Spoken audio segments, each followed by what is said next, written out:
We all want to win arguments. I mean, sure, there are probably those people out there that like losing arguments because that means that they've learned something, but usually, we want to look cool and smart in front of people that don't really care. I mean, come on, I'd miss my own wedding if it meant winning an internet argument with some random guy in Nebraska.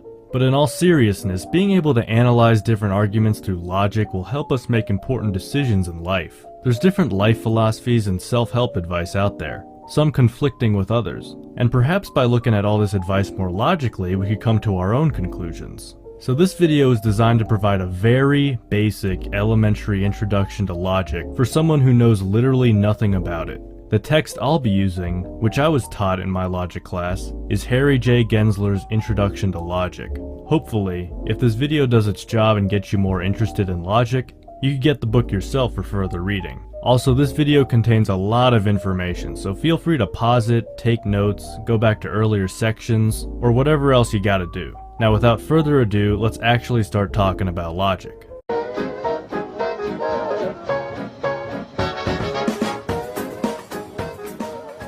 So first off, we should probably define logic. In contemporary culture, we kind of just use the word logic interchangeably with reason. If anything, the word is used as a political tool. You know, people will talk about how logical they are and their side is, while the other side is illogical. They'll say their position is logical without even talking about its validity or anything. But what really is logic? Gensler defines logic as the analysis and appraisal of arguments. I think about logic less as a thing but as a method. A tool that you could use to look at arguments and determine certain things about that argument. We'll talk about those things later, but we might as well also understand what an argument is, since that's what we're going to be dealing with when we do logic. An argument has two components. First, it has a set of premises, which can be seen as supporting evidence, and then a conclusion which is based on that evidence. Now you could have a lot of premises. I've seen them go up to more than a dozen personally. But for this video and for syllogistic logic, we're going to be dealing with two premises and one conclusion. Here's a more concrete example of an argument. All fish are animals, a salmon is a fish, therefore a salmon is an animal. Also, those three dots that form a triangle, that's just another way to say therefore. I just use it instead of writing out therefore because I'm lazy. So now we know what an argument is, and it might be helpful to think of some argument examples of your own. But we've only just begun. We've actually got to test these things. I mean, consider this example of an argument. McDonald's is healthy. All frogs creep me out. Therefore, biking should be illegal. I mean, it's technically in the form of an argument, but something seems seriously wrong here. And I'm not talking about the fact that I actually like frogs. So when we get an argument like this or any other, we have to put it through two different tests. We have to test whether an argument is valid and if an argument is sound.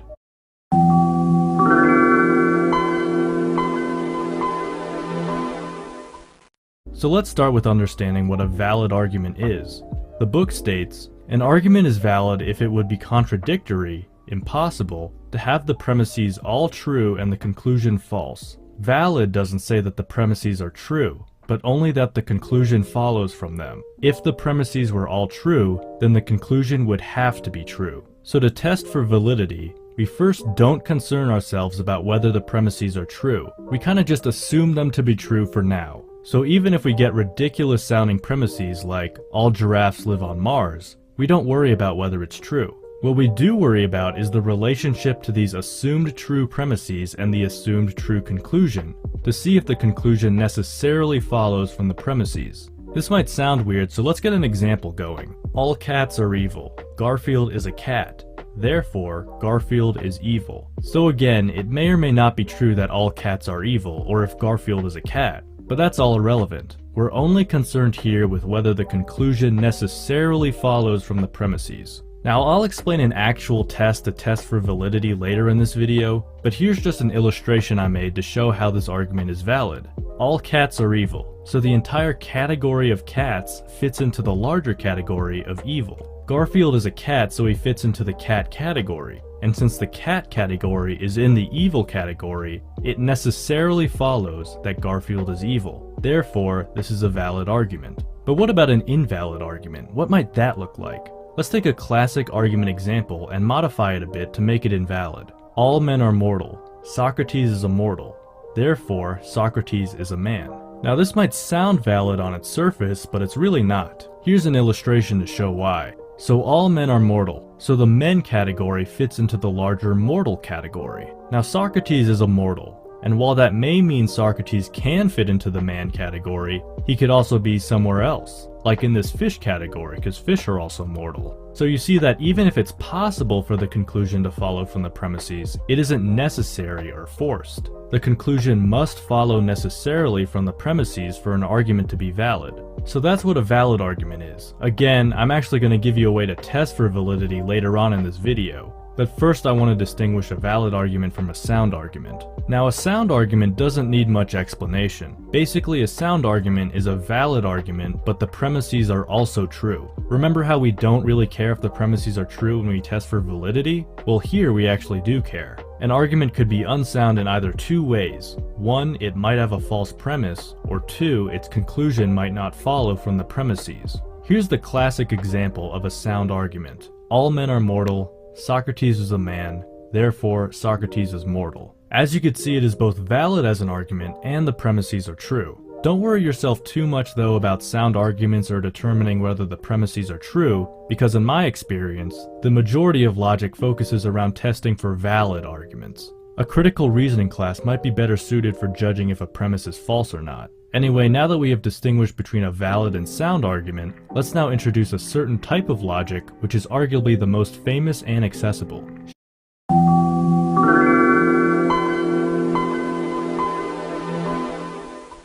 Shout out to Aristotle. It's surprising that we haven't talked about him yet on this channel, but he is the inventor of syllogistic logic. Now there are three parts to an argument in syllogistic logic, or syllogisms for short. There's the major premise, such as all men are mortal. There's the minor premise, such as Socrates is a man. Then there's the conclusion, such as Socrates is mortal. Pretty straightforward. The thing is though, when working with logic you're probably not going to be dealing with full words, but rather letters that represent a word. Usually you just substitute the word for the first letter. So instead of all men are mortal, you'd put all M is O, with O representing mortal, because we already have an M. But wait, why are we saying all M is O instead of all M are O? Well, that's because there's specific language used for syllogisms. Specifically, there are 5 words used in these sentences. Those words are all, no, some, is, and not. And when you combine the letters that represent a thing with these words, you get stuff like all F is H, or no G is D. These are called well-formed formulas, but in class we just called them woofs for short. Here are some examples of woofs used in syllogisms, and underneath them are some non-woofs. Notice how the non-woofs underneath use language that isn't limited to our 5 words. Now there's also the issue of capitalization, because as you've probably noticed, some letters are capitalized and others aren't. So in each woof there are 2 letters. Now for the first letter, if the woof begins with a word such as some, all, or no, then both letters get capitalized. However, if the woof begins with a letter and not a word, then the first letter is lowercase. But in this second case where the first letter is lowercase, what do we do about the second letter? Well, if the term you're representing is a general term, then you use a capital letter. So for example, eats ice cream would be a capital E, and soccer players would be a capital S. Now if the term you're representing is singular and points to a specific person or thing, then you should use a lowercase letter. For example, amygdala vids would be a lowercase a, and Nietzsche would be a lowercase n. Now with all this in mind, see if you could convert this sentence here into a woof. Pause the video if you need to. Okay, assuming you pause the video and you have an answer, here's the correct answer. As you could see, we only use those 5 words that are available to us, and our letter capitalization meets the rules we previously established. Finally, now that we understand woofs and syllogistic logic, we can now go over a method for testing the validity of a syllogism.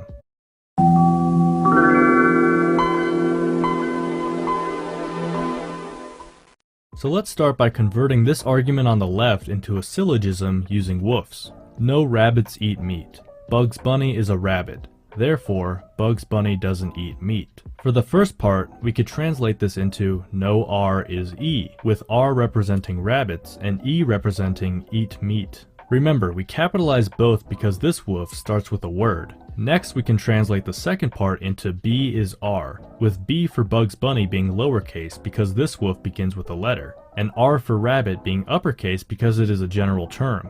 Finally, we could translate this conclusion into B is not E. Alright, nice job guys. We have our syllogism. Next, we want to underline any letter that is distributed. But what does it mean for a letter to be distributed? An instance of a letter is distributed in a woof if it occurs just after all, or anywhere after no or not. So here are some examples of distributed letters in woofs that are underlined. Again, pause the video if need be, but let's now look at our example. Since our first woof starts with no, any letter after that is distributed, so we underline both the R and the E. Our next line has no distributed letters according to our rules, so nothing gets underlined.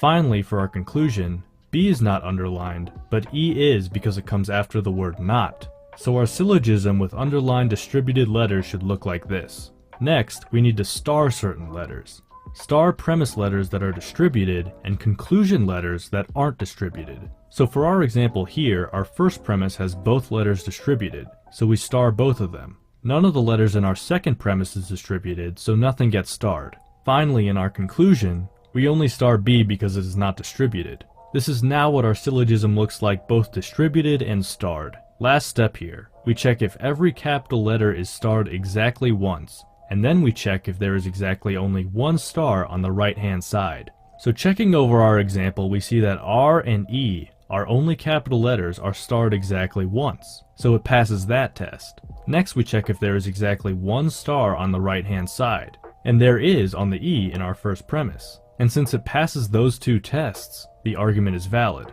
The syllogism is valid if and only if every capital letter is starred exactly once and there is exactly one star on the right hand side. Now I don't expect you all to get this immediately, which is why I highly recommend the book if this stuff interests you, because there are also practice problems to help you fully grasp all this. As to why the star method works, I really don't know, and I would expect it to be extremely tedious to try and learn how. It just does in the end. But just to recap, hopefully you've learned what logic is, the difference between a valid and sound argument, the basics of syllogisms and well-formed formulas, or woofs as we've called them, and the star test to test for validity. Don't ask me to go further with logic, because it's really not where I focus much in my education. However, just learning some basics has really helped me greatly in life.